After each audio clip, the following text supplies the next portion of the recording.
Ah, vous êtes là. Parfait, les gars. Installez-vous à votre aise. On va toutes et tous assister à la naissance du nouveau Bruce Wayne, de la nouvelle Diana et du nouveau Clark Kent.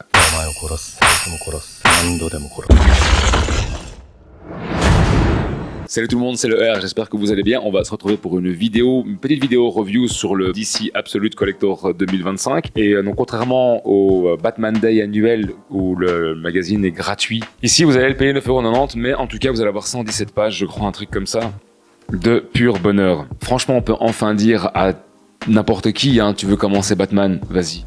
Prends DC Absolute Batman, tu veux commencer Wonder Woman, prends. Moi, vous devez savoir un truc, hein. Je déteste Wonder Woman. J'ai lu ça, j'ai été, je sais pas, attiré, j'ai été happé par son dessin, mais l'histoire en elle-même, le fait que tout, parce que vous devez savoir que les trois absolutes, le background story a complètement changé. C'est vrai que je mélange les pinceaux, je vous parle de plusieurs choses différentes, mais retenez que Bruce Wayne n'est pas l'héritier de la richissime fondation Wayne. C'est un jeune garçon, le gaillard fait quand même plus de 2,10 m, c'est une force de la nature. Alfred Pennyworth n'est pas son majordome, bah, vous l'aurez compris. Au contraire, c'est un mercenaire de dingue, un peu blasé, mais très professionnel. Imaginez-vous le reste des personnages. C'est vraiment, vous allez avoir la galerie des vilains qui a été changée. C'est puissant, mais à côté de ça, Batman, son costume est incroyable. Franchement, c'est Zack Snyder. Je te tire mon chapeau, hein. Honnêtement, c'est magnifique. Wonder Woman, pareil, depuis bébé, elle a été élevée en enfer par une mère adoptive, donc Mera. Voilà, elle va grandir en enfer.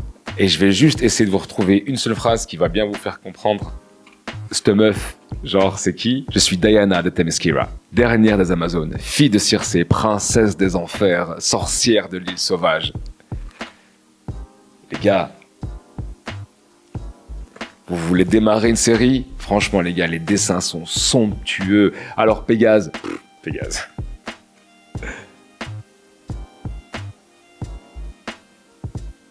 Les trois, pour moi, c'est un instant buying, hein. Je vais vous montrer Superman vite fait. Superman, ça a été fait par Jason Aaron et c'est dessiné par Rafa Sandoval. Les trois, les gars, c'est des sans faute. J'ai rien à vous dire, moi. Voilà. Alors, au niveau de Superman, tout a été changé. En tout cas, Superman, vous allez comprendre que sur Krypton, il y avait des castes différentes, des factions différentes de par leur sigle. Les parents de Clark Kent, enfin de Superman, de Kal-El, sont issus justement de la classe ouvrière. Vous allez vous dire, putain, mais c'est bizarre. Vraiment, la basse, ouais, le fond du panier. C'est eux. Et il y a juste la mère qui donc avait été promue au rang d'élite. Et en fait, non, parce que comme son mari a... Enfin, c'est des dissidents. Mais c'est des bons dissidents. C'est vraiment Eh ben, elle a pas accepté. Elle a dit, moi, c'est mon mari en premier. Alors, ciao. Et donc, c'est des mécaniciens farmers, un peu comme la famille de Kal-El, de Clark Kent sur Terre. Comme vous allez voir, c'est magnifique.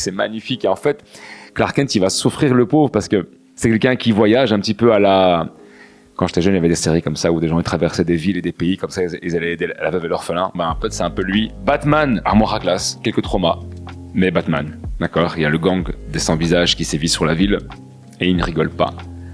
Je vous ai parlé un petit peu du costume de Batman, mais imaginez-vous en tout cas qu'il y a une espèce de gigantesque hache ici. Il vient, il prend un manche, bam, et il la monte. C'est incroyable. Vous voyez qu'en fait, en dessous de cette hache-là, ben, en fait, la sous-couche du costume, c'est complètement un gilet pare-balles.